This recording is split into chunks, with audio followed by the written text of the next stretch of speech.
Hello and welcome to the show. We're coming to you from Cape Town, looking at how South Africans are facing the challenges of building their post-apartheid nation.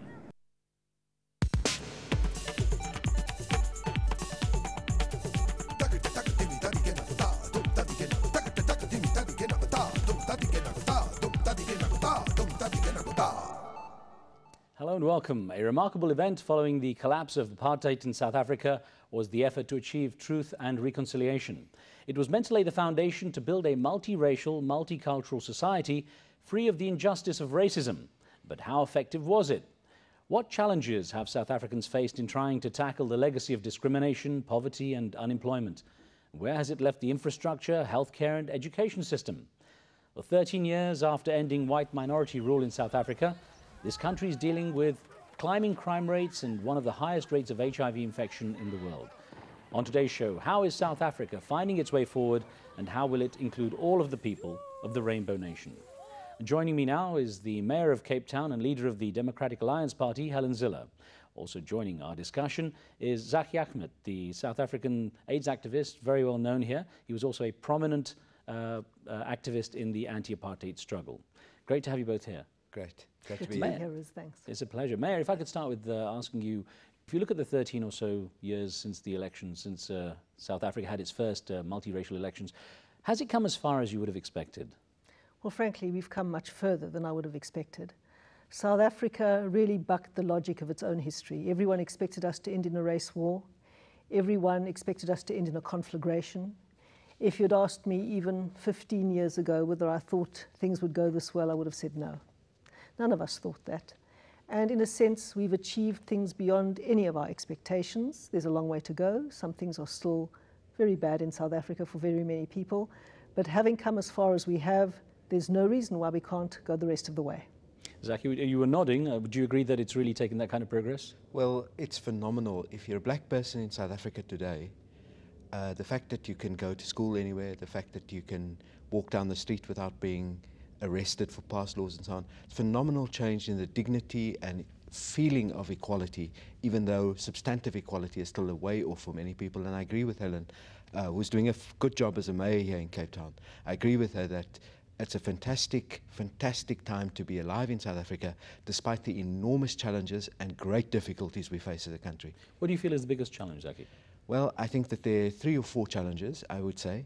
First and foremost, and related, is unemployment taken together with HIV and taken together with insecurity and lack of education. And Mayor, what you see as the biggest challenges right now? Well, the biggest challenge we face is poverty, but poverty has multiple causes. Yeah. And of course, very poor education, the lack of access to the opportunity if you don't have any education. The rate of HIV and AIDS is a very terrifying prospect for our future, and of course, crime. But what I found in my term as Mayor of Cape Town is what really underlies our high crime rate. And I'm afraid that for most of our violent crimes, we have substance abuse as the real cause behind that. Drug abuse, alcohol abuse, very, very serious substance abuse issues that fuel our terrible crime rate. I have established that 80% of all violent crimes in Cape Town are committed under the influence of various substances, drugs and alcohol. So all of those issues are serious problems for us, and we will only be able to solve them over the long term if everybody can have the opportunity of a decent education in a growing economy. And do you have the resources to take those steps? Well, you know, we should. We are spending more per capita on education in South Africa than many countries of a comparable level of economic development anywhere in the world. We're just getting very much lower outputs for the amount we spend. So it's a management issue, it's a commitment issue. And when they talk about the developmental state, and for what I've read about developmental states that have succeeded, it is that drive, that singular commitment to solving the problems, that it's the heart of the solution. No, Mayor, you find yourself going head-to-head with the government here quite regularly. And with my party. With your party, yes. And you're not afraid to speak your mind. And I wonder to what degree it's, is it an issue of South Africa made a transition to what was effectively an ANC government, hadn't really thought about anything broader than that? Or what is it do you feel is at the heart of this? At the heart of the reason that I'm in opposition? Well, partly that, but also the governance being the way it is. Well, I think that the ANC has too much power in too few hands. And in any situation, in any country where a government has more than 2/3 majority, you're going to have complacency setting in, you're going to have corruption setting in, you're going to have the senior politicians feeling that they're unaccountable to the electorate because whatever they do, the electorate still votes for them. We have a very strong racial identity vote in South Africa, and that has to change. Governments are only good when they are scared of the voters, when the voters are going to vote them out of office if they don't improve. And we have to move to the point in South Africa where governments can change peacefully through the ballot box.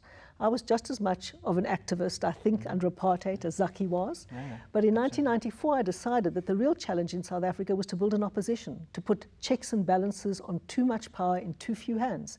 Because everywhere in the world, Riz, anyway, power corrupts and absolute power corrupts absolutely. And we are far too close to a situation in South Africa of absolute power.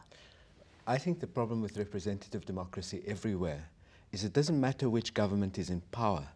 Politicians will always end up corrupt. There are very few who, like Helen, who are almost incorruptible. Very, very few, even in our own party. The fact is that civil society together with strong opposition, strong government, are all components of a vibrant democracy. You cannot only have a decent opposition. It doesn't matter whether you have the Democrats or the Republicans, they're both bloody corrupt. It's critical that you have active civic participation, a development of a public morality that goes way beyond who sleeps with whom, but really goes to the heart of anti-corruption, really looking after poor people, looking after sick people and so on. Now, beyond the government, have hearts and minds in South Africa changed in the right direction to embrace a greater union? It's complex, eh? It is I would say it's very complex. I think for many people, there are many of us who find a greater tolerance about a lot of things. In the urban areas, the issues of race are less intense, but at the same time, there are greater racial issues and competition for jobs. There are greater gender issues with women entering the labour market. There's hate crimes against gay and lesbian people, hate crimes against Jewish people, hate crimes against Islamophobia, and all sorts of things like that. But that's not different from anywhere else in the world. But phenomenally, I think the society still feels that it's a society moving forward.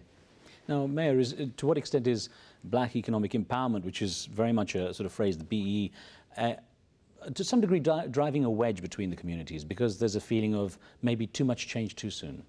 Well, we don't think that there's enough change soon enough. Yeah. That's the problem. I mean, BEE is supposed to stand for Black Economic Empowerment, but it really stands for Black Elite Enrichment. It is a camouflage policy because it camouflages or tries to disguise the notion of a few people having absolute control and deploying their friends and cronies into key positions. It's got nothing to do with mass-based economic empowerment. And I must say, the genius of the ANC has been to pretend that the black elite enrichment policy is actually a black economic empowerment policy. It is nothing of the sort, but they've managed to fool a lot of the people a lot of the time. Zaki, I want to put an email to you actually that came from Chalet in France, and Pat Bernstein wrote in to say, and this is actually, Pat Bernstein says he or she is a South African exile living in France. Does the panel believe after the Zuma affair, the AIDS debacle and the numerous ongoing cases of corruption that President Mbeki has the authority and the will to deal with this? Well, President Mbeki seems to have followed my advice a little bit. Helen gave me a hug, and then he came to give her a hug.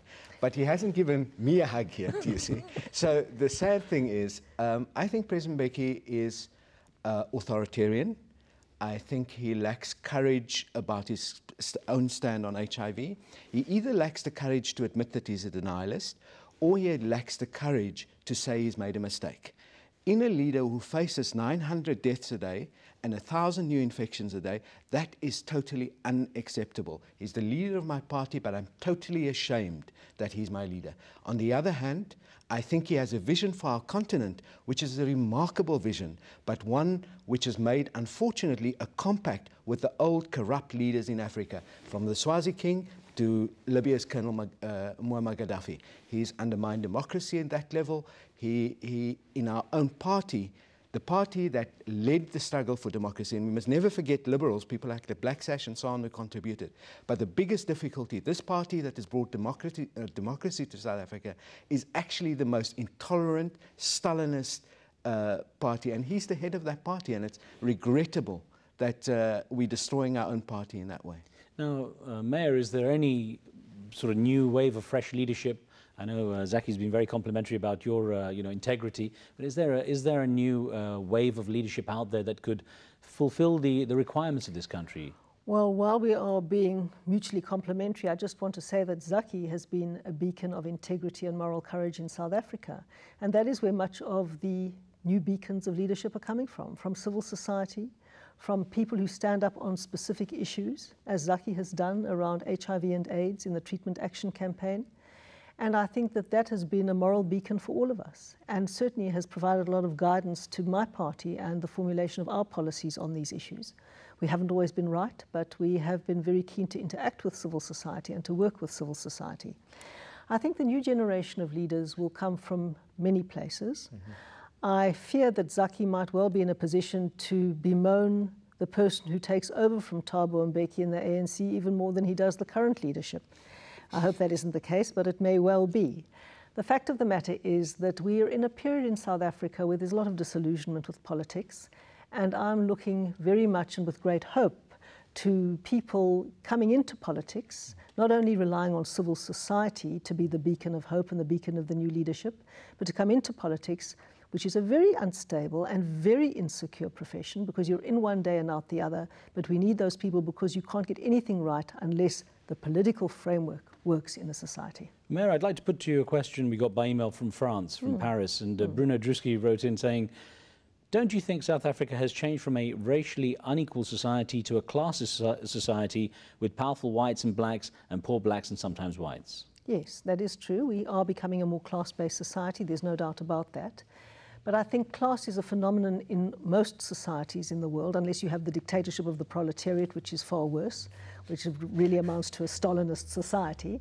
So the fact of the matter is that we are shifting to a class-based society and an issue-based society. So at least we're becoming non-racial, and that is a big step in the right direction.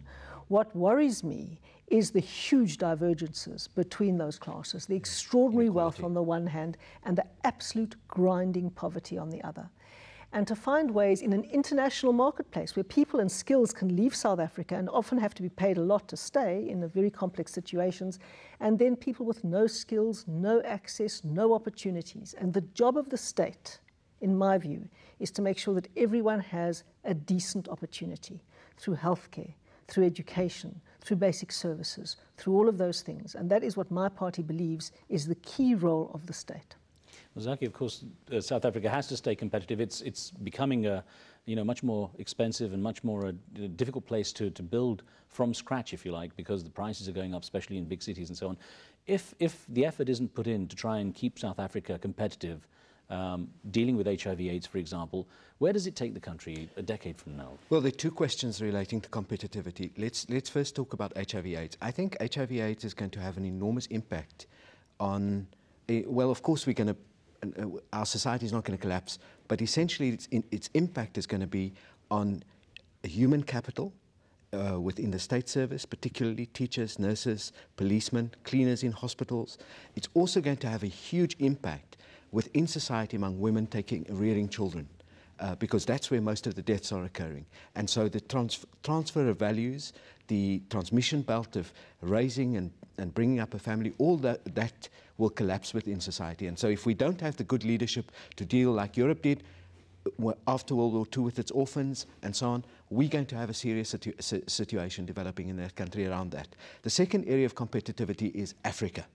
Now, the problem with all our problems is Helen's party and even some of the people in the ANC say we must drive down wages, or I don't think she does anymore, but certainly the party did. The problem here is our continent is not integrated. We divided in a way. Our market's divided, our skills are divided. There's enormous potential for mineral development, for extraction, for people moving from one country to the other, but that requires real enterprise, opening up of borders, and above all, lifting the bureaucratic restrictions on business. And by bureaucratic restrictions, I don't mean decent labor conditions, because that should happen across the world. There should be decent labor conditions across the world. And it would be good to have a good discussion about that, in the sense that I think all of us agree that the unfair competition from China and so on would undermine all of our economies. India has a different system, and at the same time, there's enormous inequality in India. So competitivity can only happen with African integration. Well, on another subject, and Mayor, I put this to you, it may seem a bit unfair considering there's so much celebration around the fact, but can South Africa afford to host the World Cup, to be spending so much money doing this? Oh, of course we can.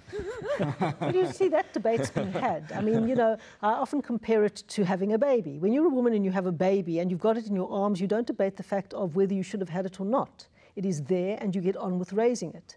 Now, quite frankly, the decision has been taken that South Africa is going to host the World Cup. It is an unproductive debate to look backwards and say, should we have gone for it, should we have bid for it, and should we have got it?